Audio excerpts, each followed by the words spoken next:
Bismillahirrahmanirrahim. Assalamu alaikum dear students. This is new syllabus mathematics book D3 chapter number 6 है exercise 6B का question number 9 हम solve करने लगे हैं। तो आप वीडियो एंड तक ज़रूर देखिएगा, अच्छी लगे तो लाइक कमेंट शेयर कीजिएगा, चैनल सब्सक्राइब नहीं किया तो प्लीज़ सब्सक्राइब कर लीजिए।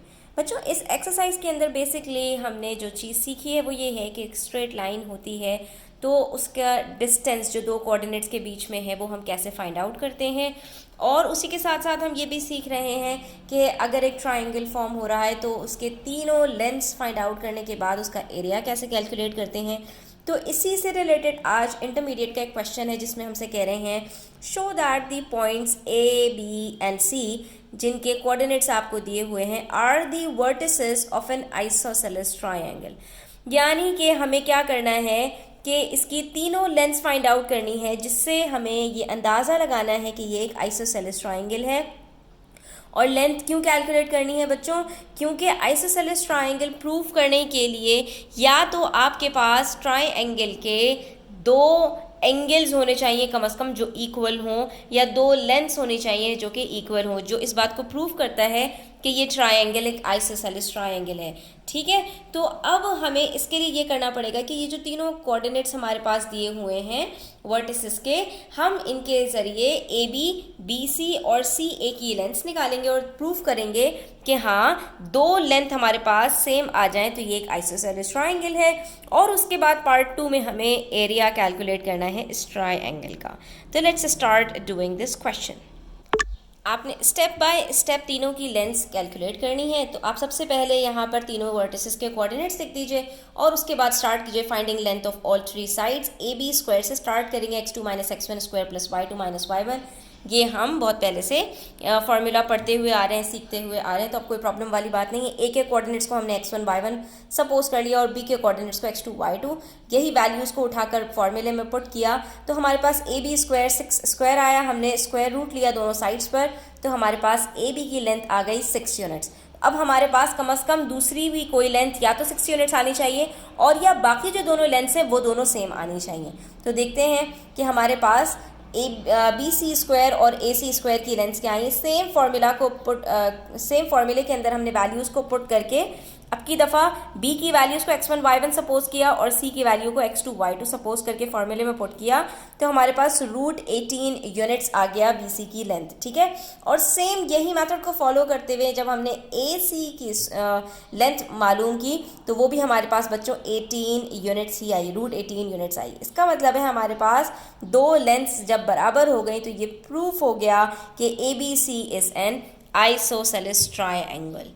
ठीक है बच्चों, ये हमारे पास आइसोसेलेस ट्रायंगल जब प्रूफ हो गया तो हम पार्ट बी में जाकर उस ट्रायंगल का एरिया कैलकुलेट कर लेंगे। एरिया कैलकुलेट करने के लिए बच्चों दो तीन चीज़ें आपको बहुत अच्छी तरह से समझनी है। सबसे पहले तो आप इनके वर्टिसेस को रीड कीजिए कि उसके कोऑर्डिनेट्स क्या हैं। आप गौर से देखेंगे अगर तो ए और बी का जो वाई कोऑर्डिनेट है दोनों का सेम है।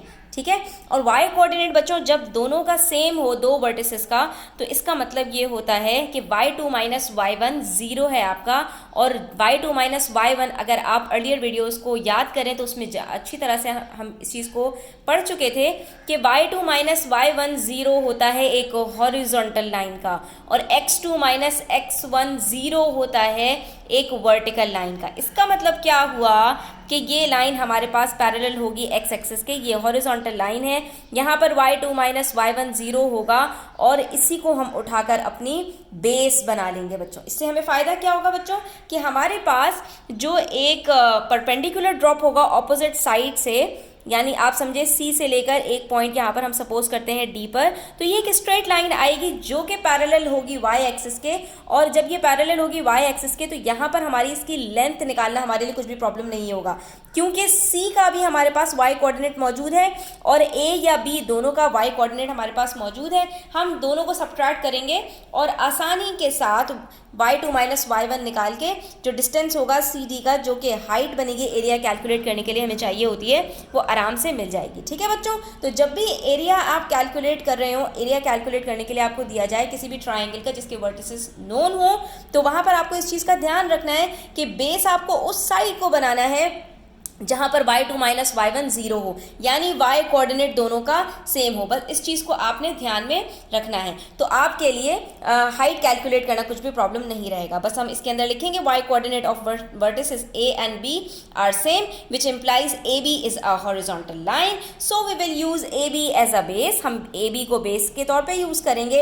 And considering perpendicular drops from vertex c to point d on line ab, तो it has a length of C D. इसके पास जो लेंथ बनेगी, जो इसकी हाइट बनेगी, सॉरी लेंथ नहीं, जो इसकी हाइट बनेगी वो हमारे पास क्या बनेगी, यहाँ पर आप लेंथ के बजाय हाइट लिखें बच्चों, y2 minus y1। y coordinate c का क्या है 5 है, और हमारे पास d का भी वही y कोऑर्डिनेट होगा क्योंकि ये एक हॉरिजॉन्टल लाइन है, तो सबका y कोऑर्डिनेट सेम होगा, दैट इज 2। तो हमारे पास जो लेंथ आएगी इन दोनों की CD की वो क्या आ जाएगी 5 माइनस 2 दैट इज 3 यूनिट्स। अब यहाँ पर हमारे पास हाइट भी आ चुकी है, बेस हमें पहले से ही मालूम है, पार्ट ए में हमने कैलकुलेट कर लिया था ए बी की लेंथ को, तो हमने सिर्फ इसको फॉर्मूले में पुट करना है और यहाँ पर हमने कैलकुलेट किया तो हमारे पास आंसर आ गया एरिया इज 9 यूनिट्स। ठीक है, यहाँ पर ये सिंप्लीफाई हो रहा है और आंसर आ रहा है 3 3 are 9 यूनिट स्क्वायर। तो बच्चों आपको बस क्वेश्चन को अच्छी तरह से समझना होता है, बाकी कैलकुलेशन आपके लिए कभी भी प्रॉब्लमेटिक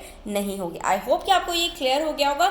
स्टिल कोई क्वेश्चंस हो, कोई क्वेरीज हो तो आप कमेंट सेक्शन में पूछ सकते हैं। और जब कोई इस तरह का क्वेश्चन आपको दिया हुआ हो जिसके अंदर आपको वर्टिसेस गिवन हो, तो बच्चों आप एक रफली सा अपने पास ड्रॉ कर लिया करो ताकि आपको कोई भी कन्फ्यूजन्स ना हो। ये जो आपके पास ड्रॉ करने का एक तरीका है, तो इससे आपको जो ट्रायंगल आपका एक्चुअली बन रहा होता है उसको रीड करना बहुत आसान हो जाता है, उसके थ्रू अपना क्वेश्चन सॉल्व करना भी बहुत ईजी हो जाता है। ठीक है, तो आई होप के you enjoyed this video. Thanks for watching the video till the end. Take care. अल्लाह हाफिज़।